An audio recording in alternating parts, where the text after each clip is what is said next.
شہروں میں اپنی تحقیقات کا آغاز کر دیا اور تحقیقات جاری اور بڑی اسپیڈ سے یہ معاملہ جو ہے آگے بڑھایا جا رہا ہے ایف آئی کی جانب سے۔ اسی طرح سے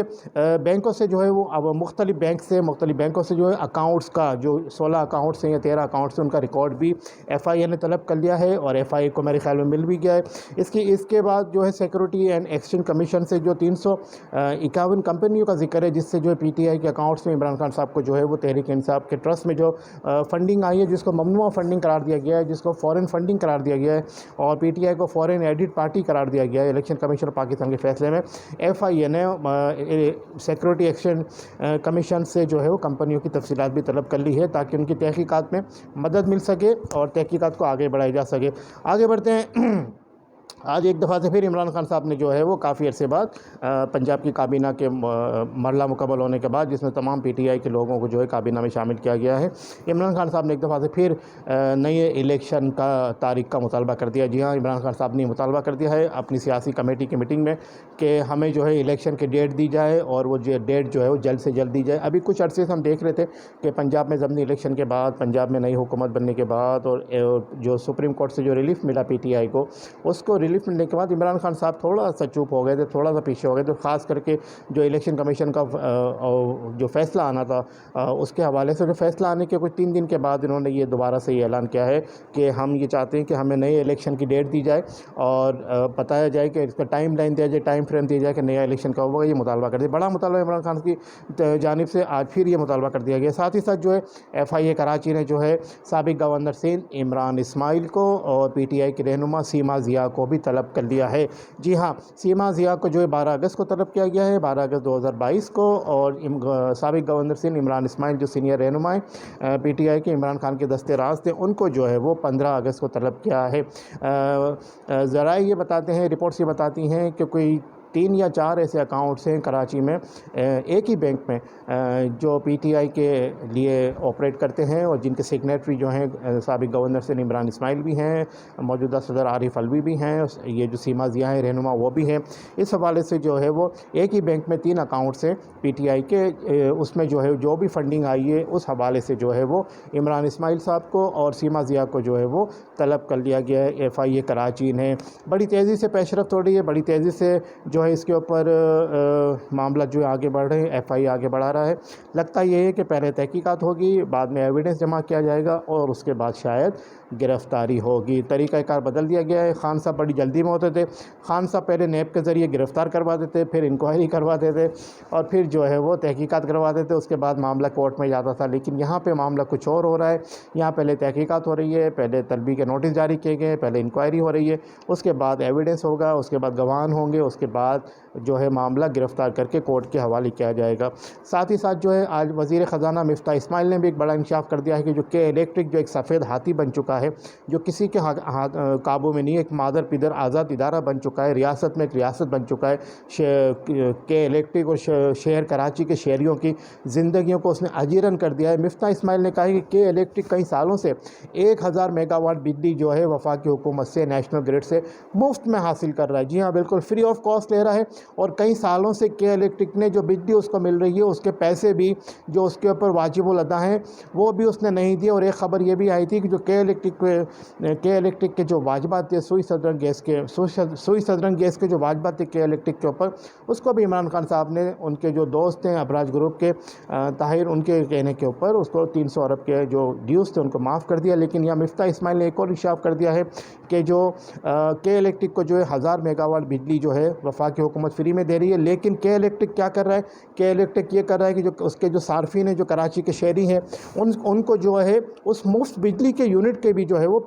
بلنگ کر رہا ہے، بجلی کے بلوں میں بھیج رہا ہے اور شہر کراچی کے لوگوں سے، شہر کراچی کے باسیوں سے، شہر کراچی کے رہائشیوں سے وہ بل مفت بجلی مل رہی ہے اس کے بھی جو ہے بلنگ کر کے پیسے لے رہا ہے کے الیکٹرک۔ اور اسی طرح سے جو ہے پچھلے کئی سالوں سے وفاق سے مفت بجلی لے رہا ہے، سوئی صدرن سے جو ہے وہ مفت گیس لے رہا ہے لیکن اپنا پاور پلانٹ چلانے کو تیار نہیں ہے۔ اب اس نے پچھلے 2-3 دن سے دوبارہ سے ایک بھرپور ان اناؤنسڈ غیر اعلانیہ لوڈ شیڈنگ کا جو ہے وہ کام شروع کر دیا ہے، لوڈ شیڈنگ شروع کر دی ہے۔ رات کو 3 بجے بجلی جاتی ہے، صبح 5 بجے آتی ہے، دن میں 3 بجے جاتی ہے، 4 بجے جاتی ہے، کوئی ٹائم نہیں ہے، یعنی کہ نہ دن کا سکون نہ رات کا چین، نہ دن میں کوئی امن آئے نہ رات میں نیند لینے دے۔ بچے پریشان، مچھروں کی بہتات ہے، بارش کا پانی ہر جگہ کھڑا ہوا ہے، گندا پانی کھڑا ہوا ہے، بیماریاں پھیل رہی ہے، ڈینگی کا مرض جو ہے وہ پھیل رہا ہے، لیکن کے الیکٹرک کو پرواہ نہیں ہے۔ وہ کراچی کے شہری ویسے ہی بیچارے اتنے مرے ہوئے ہیں کہ کے الیکٹرک ان کو اور مارنے پہ تلا ہوا ہے۔ ساتھ ہی ساتھ یہ بھی ہے کہ سپر ہائی وے کے اطراف میں یا سپر ہائی وے سے آگے یا سرجانی ٹاؤن کے پیچھے یا جتنے بھی بلدیہ ٹاؤن کے پیچھے یا اورنگی ٹاؤن کے پیچھے یا جتنے بھی ایسے مضافاتی ایریاز ہیں جہاں پہ گوٹ قائم کیے گئے ہیں، جو غیر قانونی اللیگل ناجائز گوٹ قائم کیے گئے ہیں، وہاں پہ کے الیکٹرک نے کنڈا سسٹم کو ٹھیکے پہ دے دیا۔ جی ہاں بالکل، کے الیکٹرک نے کنڈا سسٹم کو ٹھیکے پہ دے دیا ہے، اور ایک کنڈے کے ایک گھر سے 1500 روپے لیتا ہے ٹھیکیدار، اور وہ لم سم اماؤنٹ جو ہے کے الیکٹرک کو پے کر دیتا ہے۔ وہاں کا جو بھی متعلقہ جو ڈائریکٹر ہوتا ہے اس کی جیب میں جاتے ہیں۔ اور یہ جو بلنگ ہے، یہ جو بجلی کی جو بلنگ ہے، جو شہر کراچی کے جو صارفین جو جن کے پاس لیگل کنیکشن ہے، ان کے بلوں میں کے الیکٹرک شامل کرتا ہے اور ان سے پیسے وصول کرتا ہے بجلی دینے کے، یعنی کہ ان سے جو بجلی شہر کراچی کے باسی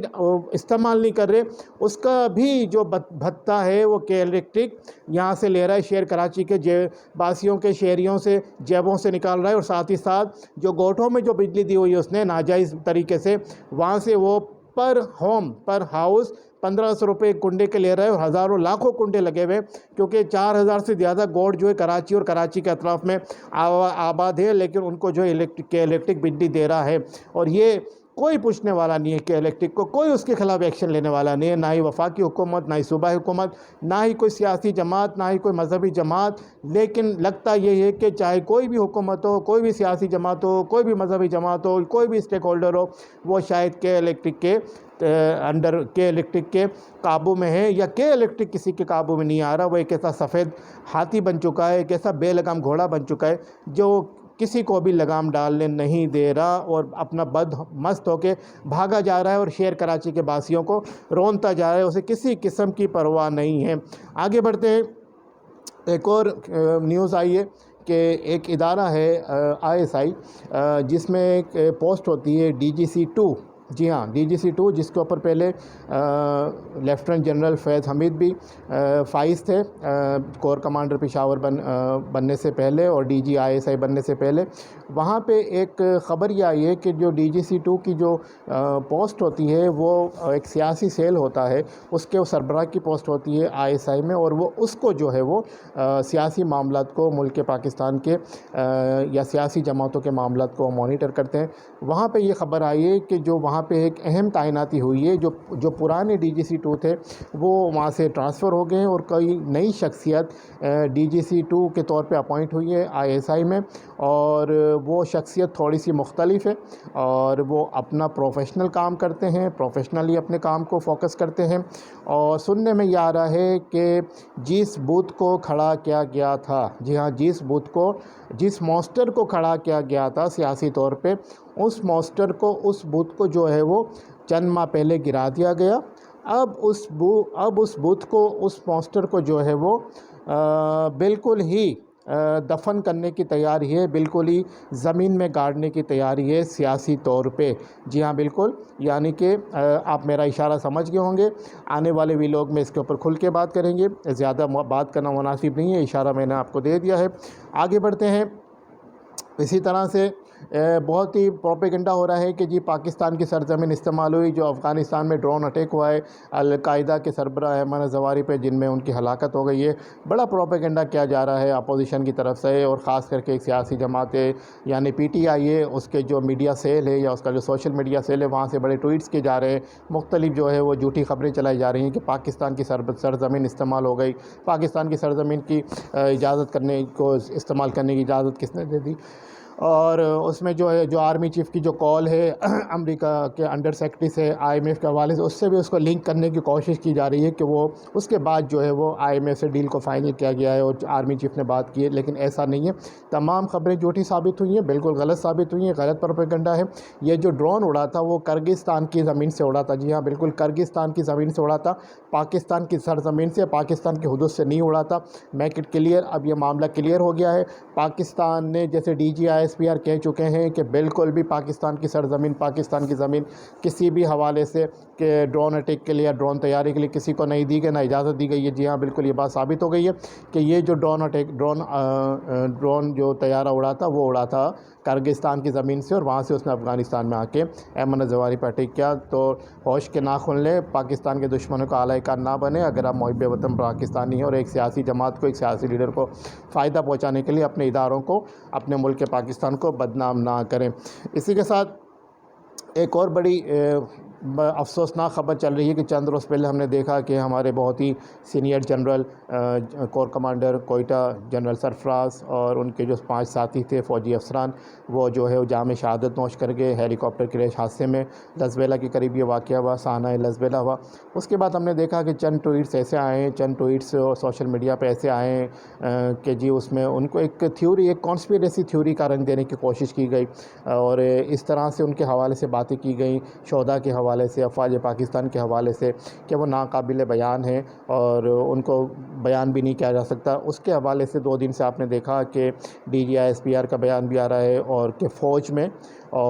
فوج کے رینکس اینڈ فائل میں اور افواج پاکستان میں، اور خاص کر شہداء کے لواحقین میں، شہداء کی فیملی میں کافی غم و غصہ پایا جاتا ہے اس حوالے سے۔ اور ہم نے دیکھا کہ 2 دن پہلے جو ہے وہ ایک جہلم سے PTI کا ایک سوشل میڈیا کا ورکر بھی پکڑا گیا، اور اس نے اس بات کا اعتراف کیا کہ وہ جو ہے PTI کا ذمہ دار ہے، اور اس نے یہ ٹویٹس کیے تھے PTI کے کہنے پہ، اور اب وہ نہیں کرے گا۔ اس کے والد کی بھی جو ہے وہ فوٹیج آ گئی۔ اس طرح سے جو ملک دشمن ہے، جو پاک افواج کے دشمن ہے، جو شہداء کے دشمن ہے، ان کو جو ہے وہ قرار واقعی سزا ملنی چاہیے۔ بہت ہی افسوسناک تھا یہ جو ٹرولنگ کی گئی ہے شہداء کے حادثے کے حوالے سے یا شہادت کے حوالے سے، انتہائی قابل مذمت ہے۔ اس کی جتنی قابل مذمت ہے، اس کی جتنی مذمت کی جائے، اس کو جتنا کنڈم کیا جائے وہ کم ہے۔ اسی طرح سے جو ہے وہ